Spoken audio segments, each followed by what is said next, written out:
Hello বন্ধুরা, আসসালামু আলাইকুম। ময়মনসিংহ শশী লজ। এই যে এটা ছিল একটা রাজবাড়ি, অনেক আগেকার। রাজবাড়িটার নাম ছিল শশী লজ। রাজা ছিল শশী রাজা। তো এই যে শশী রাজার বাড়ি। এখন আমরা চিনি ময়মনসিংহ জাদুঘর নামে। বাড়িটা অনেক সুন্দর, অনেক আগেকার, যেহেতু রাজার আমলের বাড়ি, আর বিশেষ করে রাজার বাড়ি তো অনেক সুন্দর হবে, এটাই স্বাভাবিক। আর ভিতরটা অনেক অনেক বড়, বিশাল বড়। আর সরকারের আন্ডারে নিয়ে গেছে এই বাড়িটাকে।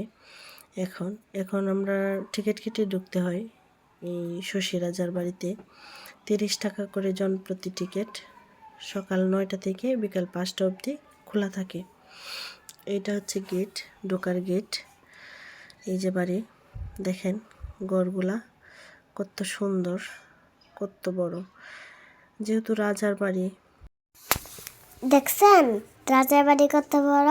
রাজার বাড়িতে বড় হইতেই পারে। আর ফুল আছে না, ফুল একটু সামনে দেখতে পারবে। একটু সামনে যাই, যে লোক দেখতে পাচ্ছেন ঘাস আর ফুল একটু সামনে গেলে দেখতে পারবে। ওই যে পিছন দিয়ে দেখতে পাচ্ছেন না ফুল, হ্যাঁ ওই যে ওইগুলো দেখছেন, কতগুলা ফুলের মেলা।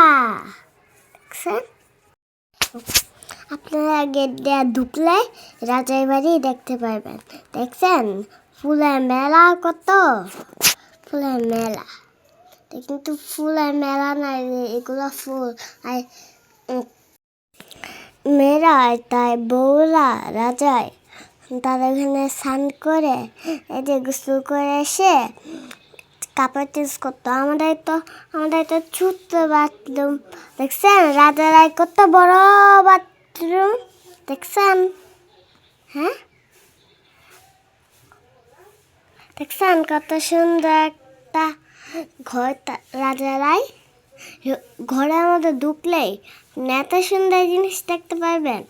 এই রাজাই যে এই ঘরগুলোর মধ্যে অনেক আসবাবপত্র আছে রাজাদের। ঘরগুলোর মধ্যে অনেক রুমগুলোর মধ্যে ঢুকতে দেয়, আবার অনেক রুমগুলোর মধ্যে ঢুকতে দেয় না। অনেক পুরাতন জিনিস তো, তাই সবাইকে দেয় না, বা সবাইকে না, মানে দেয়ই না মূলত। অনেক রুমগুলাই দেয়, অনেক রুমগুলাই দেয় না। রাজাদের পুরাতন জিনিস। তো এই যে এই ঘরটার থেকে নিচের অংশটুকু